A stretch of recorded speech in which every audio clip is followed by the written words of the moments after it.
tous. C'est une joie pour nous, Isabelle et moi-même, de nous retrouver avec vous. Merci pour votre accueil. Merci aussi au pasteur de nous recevoir. Merci pour votre confiance. Et de pouvoir partager pendant ces 3 jours la parole de Dieu sur le thème la famille. Vous allez voir qu'on va aborder certains sujets qu'on n'aborde pas forcément toujours dans le thème de la famille, mais on va découvrir ça au fur et à mesure. D'abord, on va se présenter avec Isabelle. Ça fait une trentaine d'années que nous sommes dans le ministère pastoral. Nous avons tourné dans pas mal de villes dans le sud de la France avant de monter sur Paris, en région parisienne, pour travailler pendant 4 ans sur le talk chrétien, pour développer connaîtredieu.com. Et puis au bout de ces 4 ans, on a senti qu'il fallait retrouver un fonctionnement d'église. Et on a travaillé avec le pasteur Franck Lefilâtre sur Paris Métropole pendant une dizaine d'années environ. Et il y a à peu près 6 ans de ça, 6-7 ans, alors que nous étions, on prenait un axe qui était de plus en plus prononcé dans les soins pastoraux.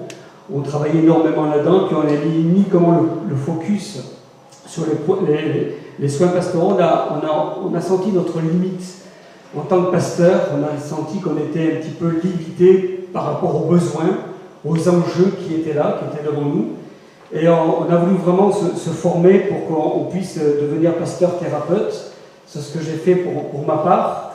Isabelle a entamé, elle continue, elle va finir là, en tant que pasteur-thérapeute dans le milieu des enfants, puisqu'elle a travaillé plus d'une dizaine d'années au niveau des enfants, et en tant qu'ASMAT, assistante maternelle, pour ceux qui ne savent pas la raccourci. Et puis on a senti aussi ce besoin, parce que nous avons rencontré ça depuis plusieurs années sur Paris, le besoin de répondre aux souffrances des femmes, puisqu'on voyait dans nos entretiens qu'on confrontait beaucoup de femmes qui ont été abusées, violées, vraiment fracassées dans leur vie, dans leur petite enfance. Il y a une histoire d'abus dans toutes sortes de formes d'abus. Et là, on s'est formé aussi pour répondre à ces besoins.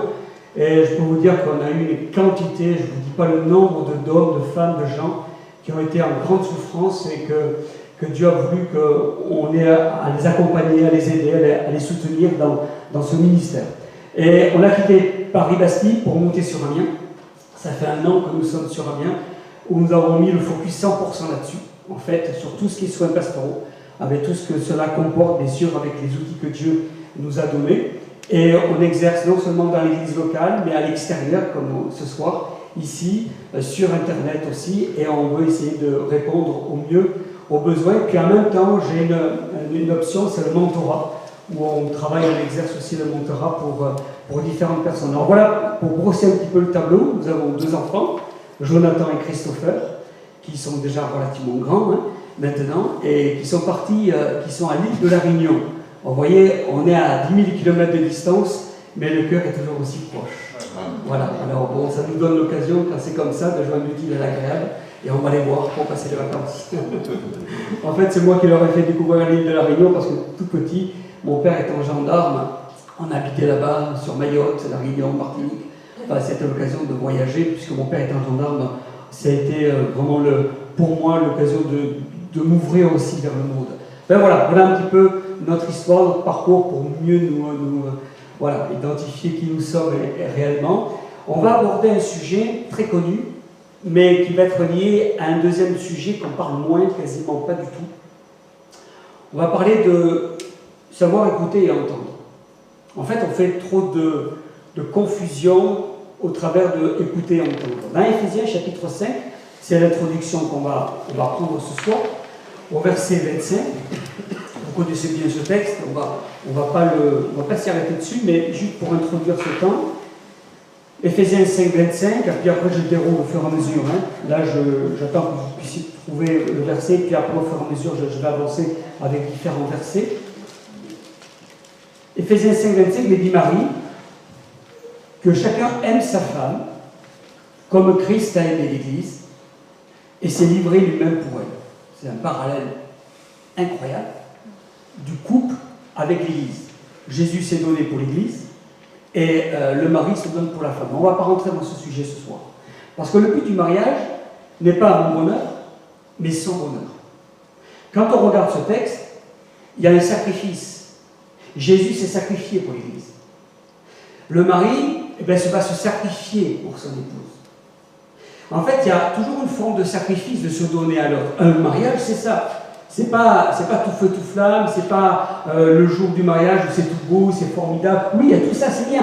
Mais après, il va y avoir un temps où on va construire ce mariage.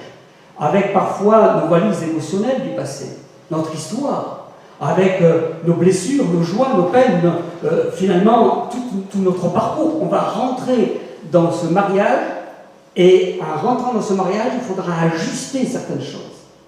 Dans Genèse 3,9, il est dit « Mais l'Éternel Dieu appela l'homme et lui dit « Où es-tu » Et si je fais ce parallèle, idem dans le couple. Où es-tu? Où es-tu? Chérie, est-ce que tu es avec moi? Parfois, dans certains couples, il y a comme un décalage. Où l'homme ou la femme, peu importe, n'est pas là, n'est pas dans le couple, n'est pas dans le foyer. On sent qu'il y a quelque chose qui fait que on n'est pas ensemble, on n'est pas unis. Où tu es? Et tout ça peut amener et peut engendrer toutes sortes de souffrances, bien sûr. En fait, il est possible d'être là, dans le couple, tout en étant absent. Et dans certains couples, il y a comme, comment dirais-je, il y a comme quelque chose qui ne passe pas. On n'arrive pas à se connecter. Il y en a toujours un qui a un décalage par rapport à l'autre. Il n'est pas rare de voir que deux personnes mariées peuvent s'aimer sans vraiment se comprendre. Et puisqu'ils n'arrivent pas à se comprendre, on dialogue, mais où tu es? Est-ce que tu es avec moi? Est-ce que je ne te sens pas? Tu es là, tu m'aimes, c'est formidable, mais je ne sens pas une connexion entre nous. Justement, un thème là-dessus, c'est l'onction dans le couple. Et c'est très important, l'onction dans le couple. On n'en parle jamais, mais c'est ce qui nous permet de nous connecter, de nous comprendre dans l'esprit. Mais ce n'est pas le sujet de ce soir. 80% des conflits au sein du couple viennent d'un manque de communication, d'échange, de partage.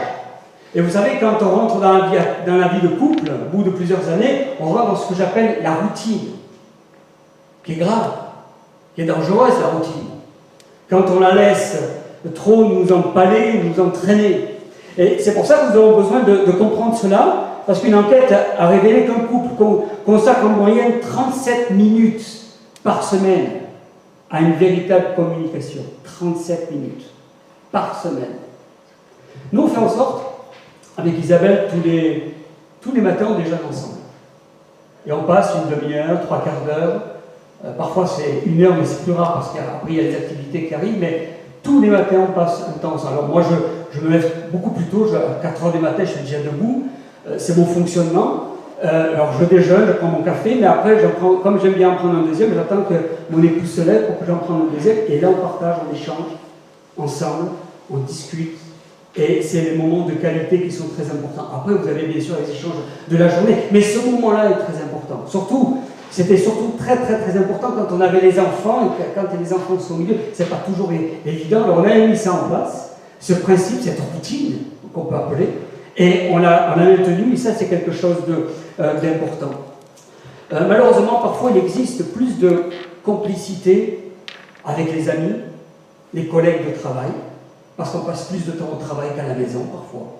On se lève, on prend vite le déjeuner, on papote un petit moment, puis on part toute la journée, et puis on revient le soir, on est fatigué, souvent on est devant la télévision, et finalement, il y a des couples qui passent plus de temps, ils échangent plus de temps avec leurs collègues de travail, hommes ou femmes.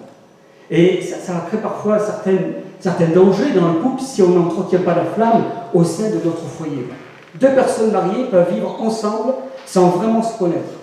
En fait, et ils ne font pas la différence entre écouter et entendre.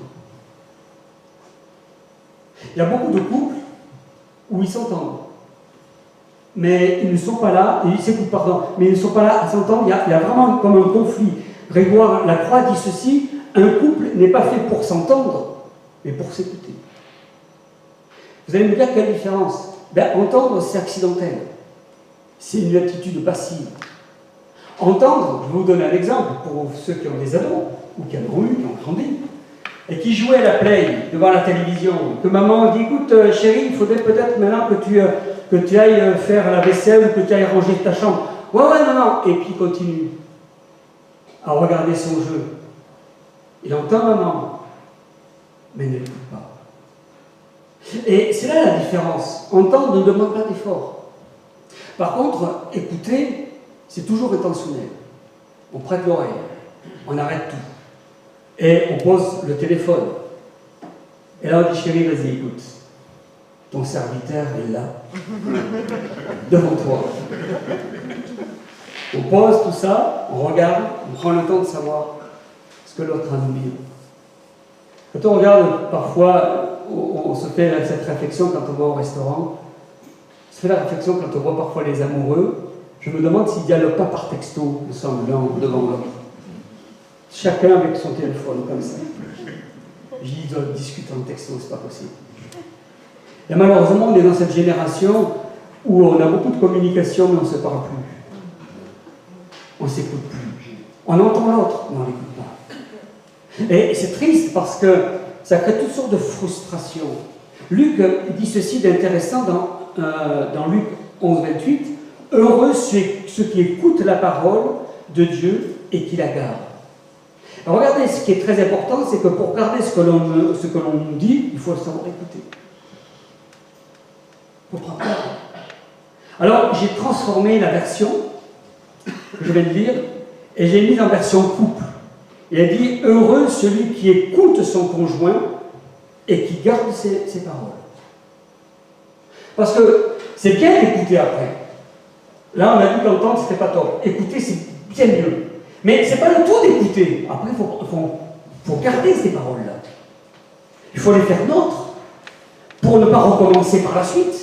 On a eu un couple, on a géré un conflit qui était bénin, mais qui aurait pu dégénérer. C'est que lui, il arrivait toujours en retard. Et chaque fois qu'il y avait un rendez-vous avec sa copine, il avait toujours en retard. Et là, il y a des tensions qui se sont créées. Alors, on les a vus avant le mariage, puisqu'on fait des préparations de mariage, préparation de couple pour le mariage. Et là, en échangeant, il me dit, ben, c'est simple, oui, il entend bien ce que je dis, mais il ne garde pas cette parole et il recommence. Il se moque de moi. Et en fait, c'est ça le truc. C'est pour ça que le Seigneur dit, heureux celui qui écoute son conjoint et qui garde ses paroles. C'est-à-dire, je prends acte et je ne recommencerai. On appelle ça le respect. Et parfois, c'est blessant parce qu'on a l'impression que finalement, on parle à un mur. Chérie, t'es avec moi et tu l'as. C'est difficile de se sentir présent tout en étant absent. Voici quelques signes d'une personne qui entend au lieu d'écouter. Vous savez, c'est un exercice qu'on fait très souvent en préparation de couple, c'est ce que je viens de vous dire. On prend les couples one-to-one, c'est-à-dire tous les deux, Isabelle et moi, on est 4. On les prend 30 heures par couple. On en a des dizaines comme ça toute l'année. On les accompagne avant le mariage. On parcourt tous les domaines de leur vie. Et on les accompagne jusqu'à ce qu'ils soient vraiment après prêts à avancer, puis à dire oui devant Dieu d'abord, après devant le Maire. Alors on leur fait ce petit exercice, ils sont très honnêtes, pour 99% sont très honnêtes. Et je vais vous donner cet exercice dans votre tête, vous allez dire oui je fais pas. Je ne vous demande pas de le dire en tout cas. D'accord? Si vous le voulez, bien sûr, il n'y a pas de souci. Hein. Quand mon conjoint me parle, mon esprit est ailleurs. Quand je ne suis pas d'accord, je me ferme à la discussion. Ça va? J'interromps mon conjoint avant même de finir sa phrase. Ça veut dire par là que si tu l'interromps avant qu'il finisse, tu ne sais pas exactement ce qu'il va te dire. Et peut-être tu vas passer à côté de l'échange, du partage. Et peut-être même qu'il va, à la fin de la phrase, il va répondre à ton attente. Sauf que là, tu dois couper. Et quand on coupe quelqu'un, on est en train de lui dire « je ne te respecte pas ». Et c'est comme ça qu'il y a des tensions. Parfois, les tensions ne sont pas forcément sur le sujet lui-même, c'est sur la manière de traiter l'autre. C'est pour ça qu'il faut écouter et garder la parole. Prendre acte et dire « chérie, je te respecte, va jusqu'au bout. Je ne suis peut-être pas forcément d'accord avec toi. Ça bouillonne dans mon cœur, mais je vais attendre jusqu'au bout pour que je puisse te répondre en fonction de ce que tu vas me dire. Je termine avec une dernière phrase par rapport à ça, cet exercice. Je pense à la réponse que je vais donner pendant que mon conjoint parle. Vas-y, cours toujours, discute. Moi, j'ai quelque chose à te dire. Je vais t'en envoyer une. En fait, je ne sais même pas ce qu'elle a dit. Mais moi, j'ai des arguments, je veux répondre. En fait, je veux dominer le débat. Mais en fait, dans cet exercice, personne n'est gagnant. Parce qu'on se blesse. Au travers de ce style-là, Dieu nous a donné 2 oreilles et une seule bouche afin que nous écoutions davantage. Et parlons moins. En fait, il faut écouter. C'est la base de tout, en fait, de savoir écouter l'autre. Selon les statistiques, on écoute en moyenne 17 secondes avant d'interrompre la personne. Ouais, mais c'est plus fort que moi, mon pasteur. Il fallait que je lui dise la chose, il fallait que je l'explique. 17 secondes. Est-ce qu'il y en a qui vont plus loin que 17 secondes? Le face-à-face, les yeux dans les yeux, c'est rare. Pas évident. Alors, une petite question. Je ne sais pas s'il y a des couples au milieu de nous, je ne vous demande pas de vous regarder, mais juste une petite question. Quelle est la couleur de ses yeux? De ton conjoint. Il y en a qui sont vraiment. Quelle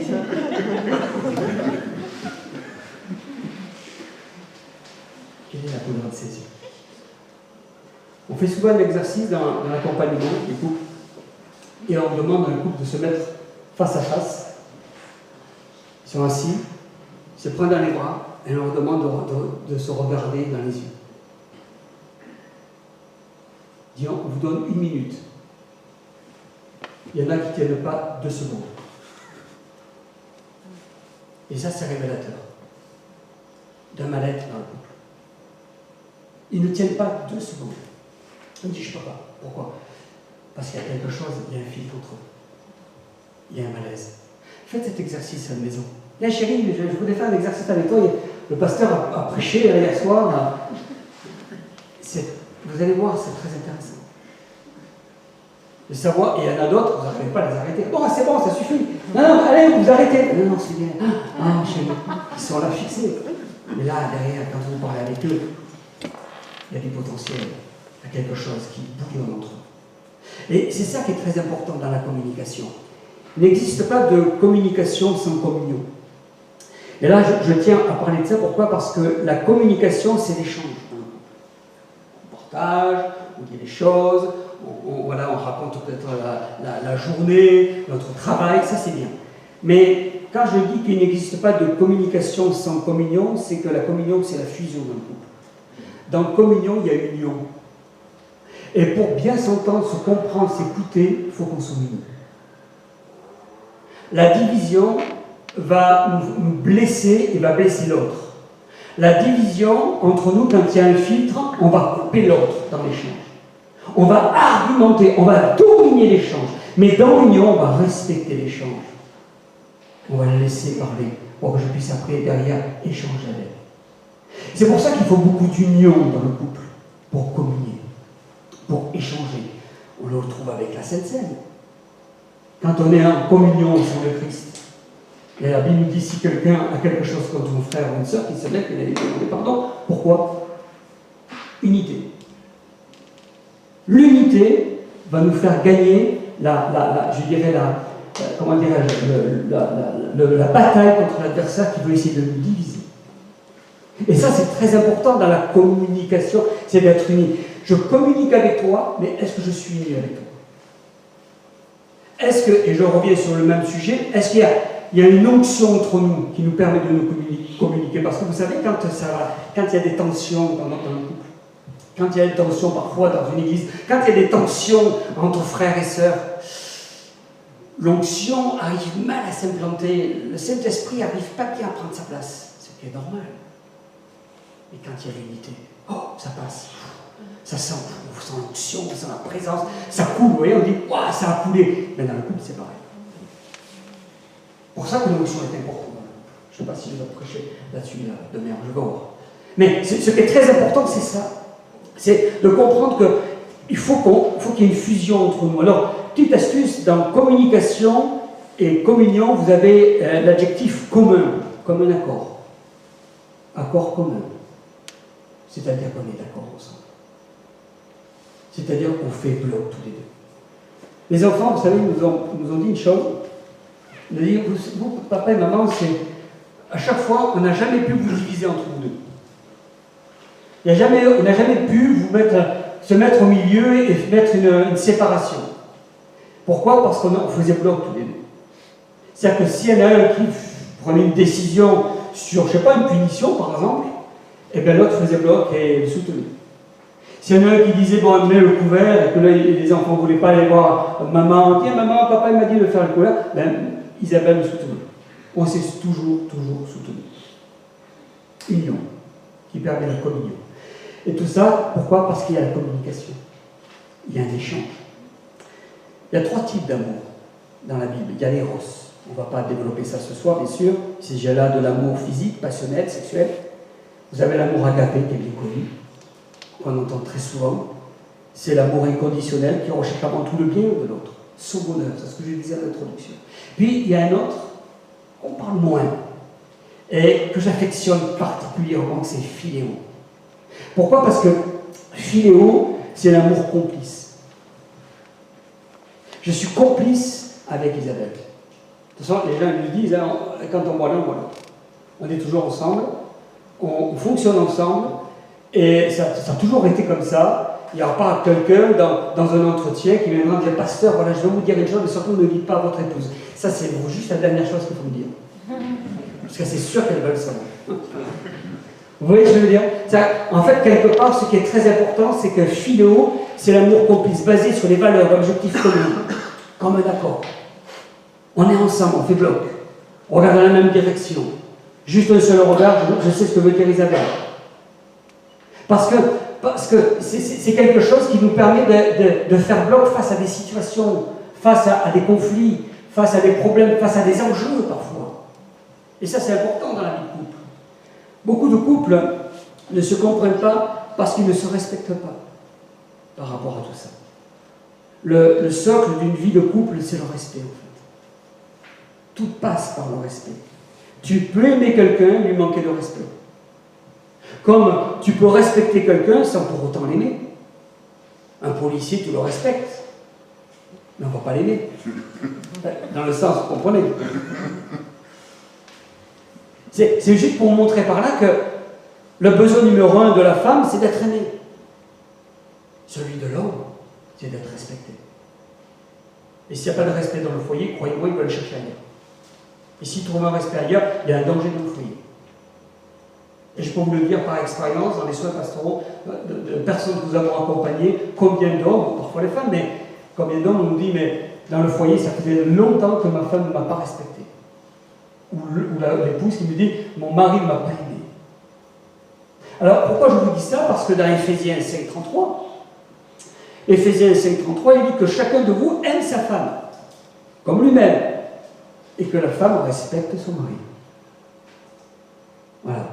C'est clair que chacun de vous aime sa femme, et la femme respectera son mari. Mais je pense que si on veut avoir du respect de notre conjoint, il faut l'aimer.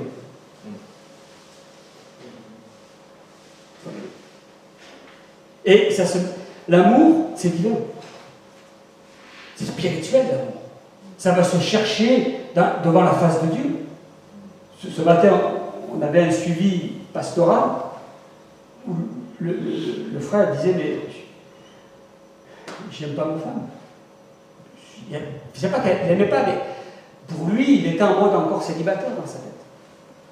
Pourtant, marié avec un enfant, mais dans sa tête, il y avait un décalage entre la réalité du moment et ce qu'il vivait.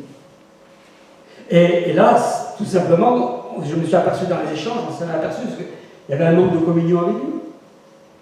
Mais ce que tu ne peux pas trouver dans ton foyer maintenant naturellement, tu vas le trouver au travers du Seigneur, au travers de la connexion avec le Seigneur. C'est pour ça que je parle encore, et finalement, c'est bizarre que je remets tout ça sur le tapis, mais l'onction dans le couple.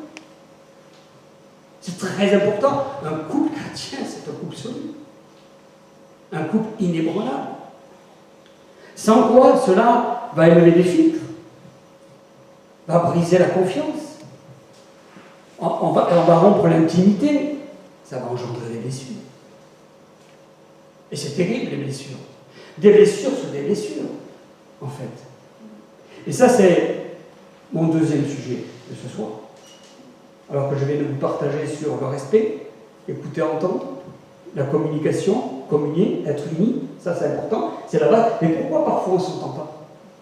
Pourquoi parfois il y a un décalage, comme je viens de vous dire, ça ne passe pas entre nous, il y a des tensions, ça allait bien au début, c'était tout feu tout flamme, vous savez, le cœur il s'emballe, et puis on dit souvent que l'amour est aveugle. Alors on est emballé par la nouveauté, par la connexion que l'on a, la découverte de l'autre et tout, et puis après quand on rentre dans la routine du moment, et bien on s'aperçoit qu'il y a des fractures, des blessures du passé. Et c'est pour ça que dans nos préparations de couple, la première des choses, la première session, les toutes premières à plusieurs sessions, c'est sur les blessures du passé. Pourquoi? Parce que nous ne pouvons pas rentrer dans le futur avec son conjoint avec des blessures. Parce qu'en rentrant avec les blessures, si tous les deux rentrent avec les blessures, on va se blesser avec les blessures du passé. On va se comprendre, on va attendre de l'autre qui vienne nous aider, nous accompagner, nous aimer, être là, vraiment attentionné parce que je suis blessé, j'ai besoin vraiment de ton secours, mais si l'autre il a le même problème que toi, qu'est-ce qui va se passer? Les attentes vont être là, mais il ne pourra pas y répondre. Parce que lui va te dire, mais moi j'ai besoin aussi de ton affection, de ton aide, de ton soutien, parce que j'ai été blessé, parce que j'ai eu besoin d'une mère, que là je le trouve au travers de toi, et lui et elle va dire, mais moi j'ai besoin d'un père, et je le retrouve au travers de toi, sauf qu'on ne rentre pas dans le mariage pour avoir un père et une mère. Et c'est trop souvent le cas. Pourquoi? Parce qu'il y a des blessures. Et ça, je voudrais m'y arrêter parce qu'on en parle très très peu dans les préparations de couple ou dans les enseignements sur le couple.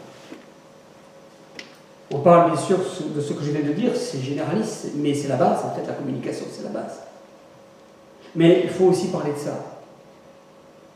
C'est primordial, avant tout, d'engagement, de pouvoir régler ce problème. Après, c'est pas trop tard, une fois engagé, une fois marié. C'est jamais trop tard. Je crois qu'on a besoin, peut-être à un moment donné de notre vie, de rectifier le tir et se dire « Ah, mais je comprends pourquoi ça ne marche pas là. Ah, je comprends pourquoi j'ai des tensions avec mes enfants, parce que ça me rappelle tout un passé, ça me rappelle toute une histoire. » Et il y a beaucoup de souffrance qui se crée quand le passé n'a pas été guéri. Certains couples sont rentrés dans leur mariage avec d'énormes valises émotionnelles, des problèmes irrésolus, des blessures non guéries. On est sauvé, on a accepté Jésus, Amen. Amen. Eh bien oui, c'est bien. Sauf que tu peux avoir accepté Jésus, mais garder une plaie ouverte. Et oui. Il y a des plaies qui ne sont pas refermées, ou qui se sont refermées, et on va le voir dans quelques instants, en refoulant tout ça dans le passé. Alors dans Éphésiens 5:28, il est dit ceci, Éphésiens 5:28, que celui qui aime sa femme s'aime lui-même. Un peu plus loin, il dit que chacun de vous aime sa femme comme lui-même. Ça va jusque-là? Matthieu 22:39. Tu aimeras ton prochain, ton conjoint, comme toi-même. Alors, je me suis posé la question, et je vous la pose à vous. S'il faut que j'aime mon épouse comme moi-même, la question c'est comment je m'aime. Comment tu m'aimes? Comment tu t'aimes? Toute la question est là. Et je crois que là, on est au cœur, parfois, de certains conflits dans le couple. C'est ça le plus important. C'est comment tu t'aimes. Si tu t'aimes mal, tu en auras mal. C'est très clair. Un amoureux blessé génère souvent un amour blessant. C'est-à-dire que tu ne peux pas aimer au-delà de ce que tu t'aimes. Il y a un plafond de verre. Tu ne peux pas aimer plus l'autre que toi-même. Tu vas aimer l'autre à la hauteur de ce que tu t'aimes. Si tu ne t'aimes pas, tu aimeras mal. Et si tu ne t'aimes pas, c'est parce qu'il y a un problème. Et c'est pour ça qu'il faut s'aimer. Et c'est pour ça qu'il faut régler ce problème-là. Parce que je ne peux pas donner plus que ce que j'ai. Et ça, c'est au cœur des couples. C'est 80% de nos entretiens pastoraux. Et je tenais à le mettre parce que je sais que c'est un besoin fondamental dans la vie de couple. Tu aimeras à la hauteur de ce que tu t'aimes, pas plus. Ah, tu feras des efforts, certes, mais les efforts que tu vas faire, tu vas sentir que tu feras beaucoup d'efforts pour peu de résultats. J'ai un témoignage d'un frère. J'ai connu un père qui, par amour, offrait uniquement des jouets à ses enfants. Et il me disait, tu vois Didier, je ne donnais que des jouets parce que j'ai jamais eu l'affection d'un père. Je ne sais pas ce que c'est d'être pris dans les bras, je ne sais pas ce que c'est de voir un père me dire fiston, je suis fier de toi. Je n'ai jamais eu l'affection d'un papa. Parce que mon père buvait. Et ma mère était à faire n'importe quoi avec les hommes. Mes parents étaient absents. Et je ne peux pas donner cet amour que je n'ai pas. Alors j'essaye comme je peux, tant bien que je peux, en faisant des cadeaux. Et les enfants, quand vous parlez avec eux, ils sont contents des cadeaux. Mais ils disent, j'aimerais tellement que papa me prenne dans les bras. C'est le plus beau des cadeaux. Mais il ne sait pas faire. Et c'est tout ça parce qu'il y a toute une histoire. Il y a tout un parcours. Je faisais une réunion d'hommes, il y a 2 ans de ça, 2-3 ans de ça, en région parisienne. Et j'ai parlé sur l'identité. Et à l'appel, j'amenais les frères à s'approcher, on a prié ensemble avec toute l'équipe pastorale. Et puis, il y a un frère qui vient me voir, 70, 75 ans. Il me dit, pasteur, mon père ne m'a jamais pris dans les bras. Je ne sais pas aimer, je ne sais même pas qui je suis. Et je l'ai pris dans les bras. J'ai serré fort. Il s'est mis à pleurer. Et j'ai pleuré avec lui. Je ne suis pas ton père. Ton père, c'est le Père Céleste, c'est lui qui va remplir ton cœur. Et juste te dire qu'il y a des hommes, des femmes, des gens autour de toi qui t'aiment. Et en le serrant dans les bras, lui m'a tellement serré, j'ai cru que j'allais mourir ce jour-là. Il dit, ça y est, je vais partir au plan du Seigneur, avec tout ce que j'étais en train de faire. Voilà. Mais il y avait une soif, un désir, une envie, une passion. Parce que c'était quelqu'un qui était vide d'affection. Peut-être que ça parle à quelqu'un ce soir. Peut-être que ça te brase dans ce que je veux te dire, mais c'est une réalité. Et c'est pour ça que parfois on peut aimer son conjoint, mais on aime mal. On a envie d'aimer plus, on a envie d'aimer d'une certaine façon, comme elle attend de nous, mais on n'y arrive pas. Et c'est là où il faut parler. C'est là où il faut échanger. C'est là où il faut partager. C'est là où il faut dire clairement les choses.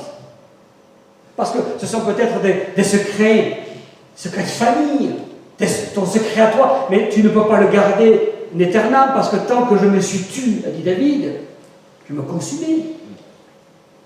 Et tu te consumes jusqu'à aujourd'hui, sans que personne ne sache exactement pourquoi. Et c'est toujours gênant.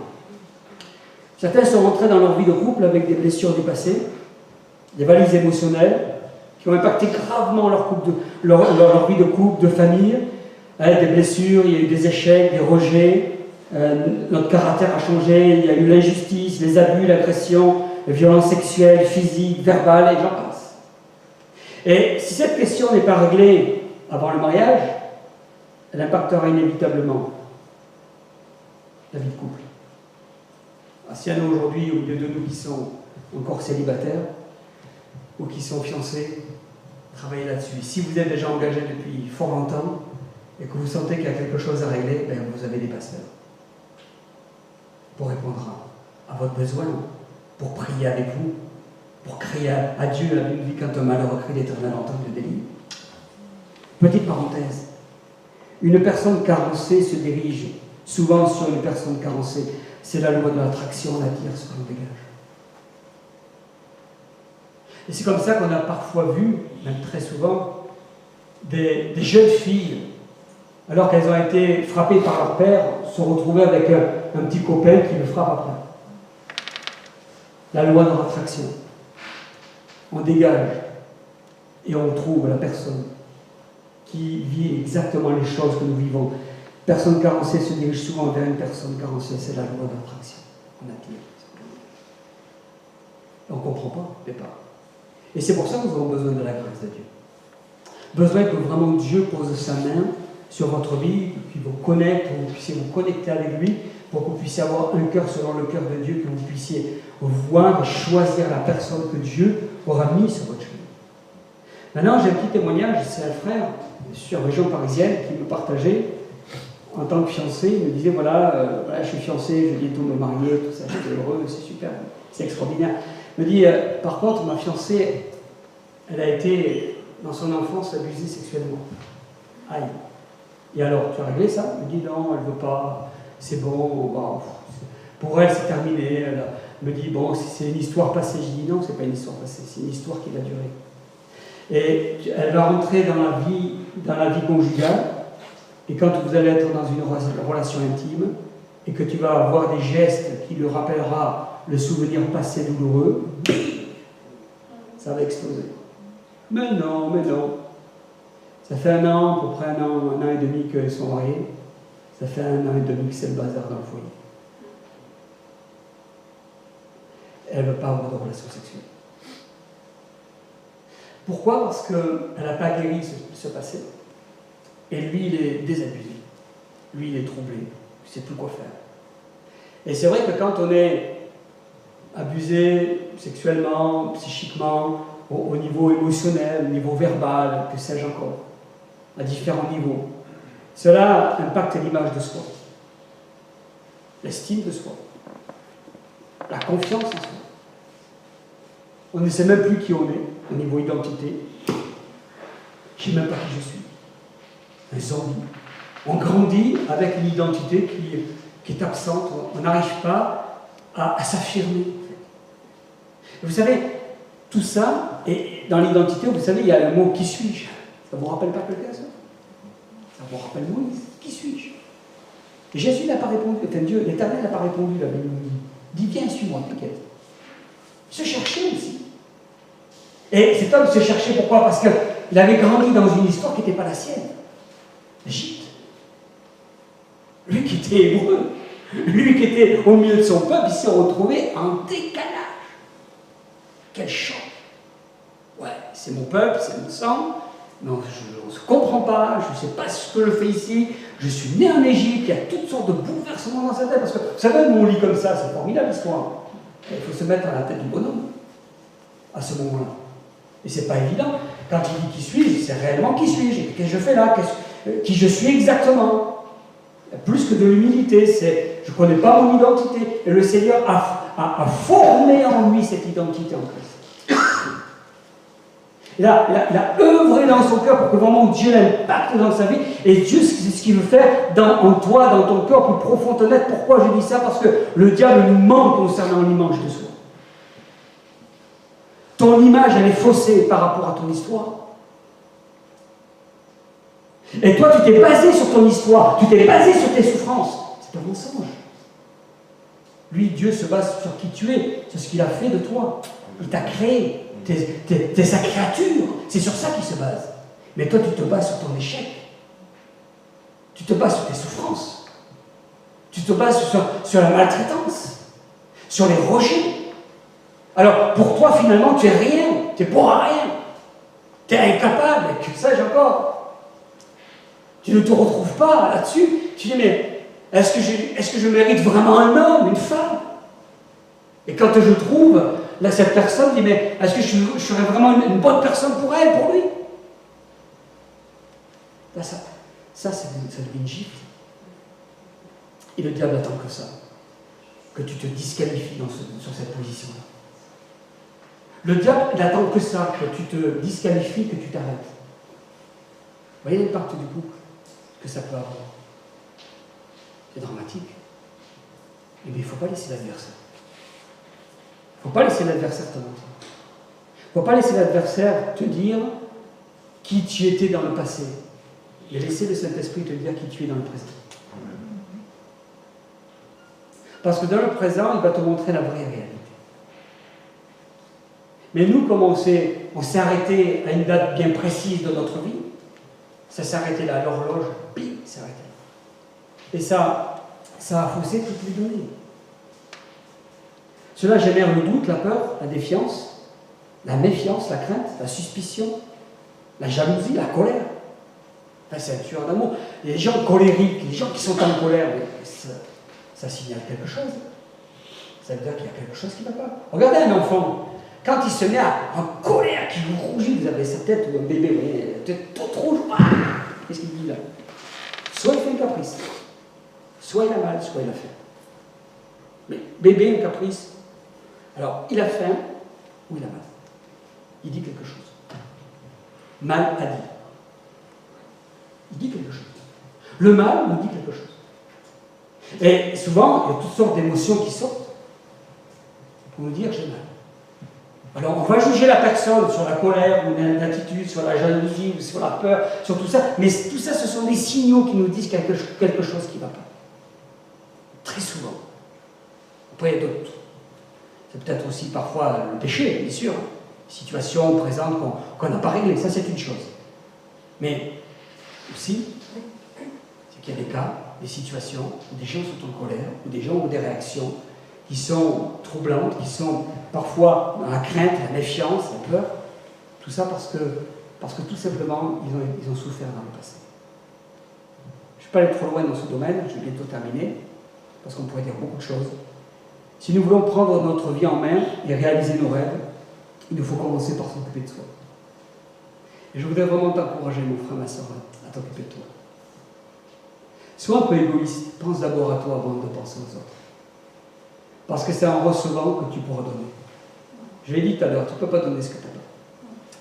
C'est en cherchant la présence de Dieu qu'on peut délivrer. Et les frères pasteurs peuvent le dire. C'est qu'avant de penser à l'Église, ils pensent d'abord à Dieu et avec eux, que Dieu, le Seigneur, vienne les remplir, que le Seigneur vienne les inspirer. Ils vont chercher la présence de Dieu pour eux. Ils vont d'abord être perso pour pouvoir après libérer et être pour le peuple. Parce que tu ne peux pas donner ce que tu as. Alors la pensée de Dieu, on va la chercher seule et on va la partager après dans l'Église. C'est pour ça qu'il faut que tu t'occupes de toi, que tu t'occupes de ta vie personnelle. J'ai bien aimé cette pensée qui est d'un auteur inconnu. Je vais vous la citer. Le premier amour, écoutez bien, c'est fort. Le premier amour à donner est celui pour la personne que l'on voit en se regardant dans un miroir. Je répète. Le premier amour à donner est celui pour la personne que l'on voit en se regardant dans un miroir. Tu vas te regarder dans un miroir, et cette personne que tu vas voir, c'est cette personne-là à qui il faudra que tu donnes beaucoup d'amour. Parce que j'ai parfois vu dans les couples, et c'est une grave erreur, dire non, moi mes enfants passent en premier. C'est grave. C'est grave pourquoi? Parce que si tu ne penses pas à toi, qu'est-ce que tu vas donner aux enfants?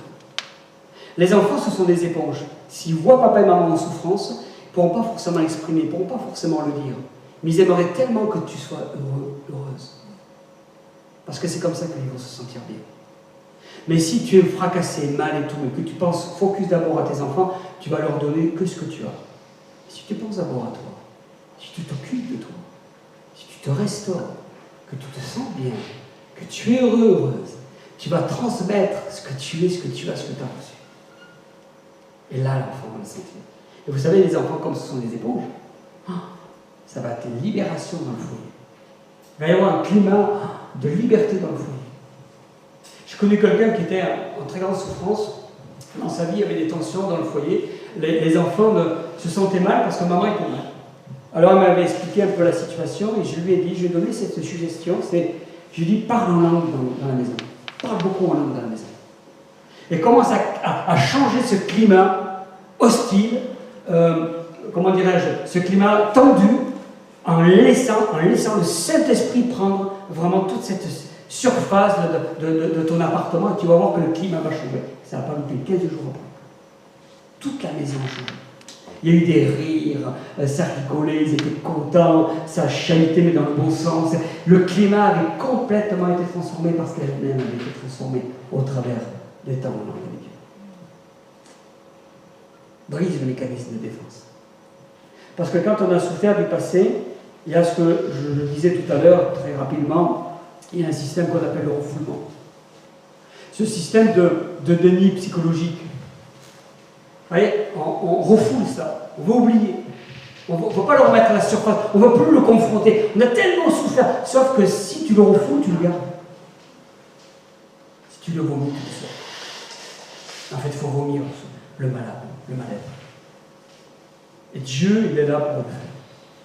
Dieu, il est là pour agir. Dans ta vie, parce que c'est comme ça que vous allez avoir une liberté entre vous, une joie de vous retrouver l'un envers l'autre. Un bon départ est de parler à une personne digne de confiance. Pasteur, c'est ce que je disais. De pouvoir échanger. Proverbe 18, 21, il dit « La mort et la vie sont au pouvoir de la langue. » Il y a la mort aussi, certes, mais il y a la vie. Parce que la parole est créatrice. Parce que la parole libère. Et qu'à un moment donné, il faut libérer la parole. Et pas seulement la libérer, parce que la libérer, c'est une chose. Mais après, il faut rentrer dans cette démarche de reconstruction, de libération, d'activation que seul le Saint-Esprit est capable de faire. Que Dieu est capable de faire en profondeur. Nos paroles sont appelées à créer. Je vais terminer en disant juste une chose. Parler permet d'enclencher le changement. De mettre fin au silence. D'activer la guérison. Les guérisons. Pourquoi je le mets au pluriel? Parce qu'il y a forcément la guérison sur nos pensées, nos émotions, le corps, notre relation à soi, notre relation aux autres, de nous libérer. Parce que quand on est mal en soi, eh bien on est forcément mal avec les autres. Et c'est pour ça que Dieu veut vraiment faire cette œuvre en profondeur dans ta vie. Il veut vraiment agir en profondeur dans ton cœur. Est-ce que tu es prêt ce soir? C'est comme ça qu'on arrive mieux à communiquer après ça. Après on communique. C'est tellement facile de communiquer parce qu'il n'y a plus de filtre. Il n'y a plus de tension, il n'y a plus de choses qui nous amènent à un décalage, ça monte, et ça, on ne se comprend pas, il faut que ça se connecte. Et là, en se connectant, on se comprend mieux, on va s'aimer, on va se respecter, on va s'écouter, on va avoir de l'attention l'un envers l'autre, parce que tout ça aura été brisé, tout ça aura été effacé. Les choses anciennes sont passées, toutes choses deviennent nouvelles. Amen. Et c'est ce que Dieu veut faire dans notre vie. Amen. Amen. On va courber nos fronts quelques instants. On va demander peut-être aux musiciens de venir, si on peut juste mettre la musique.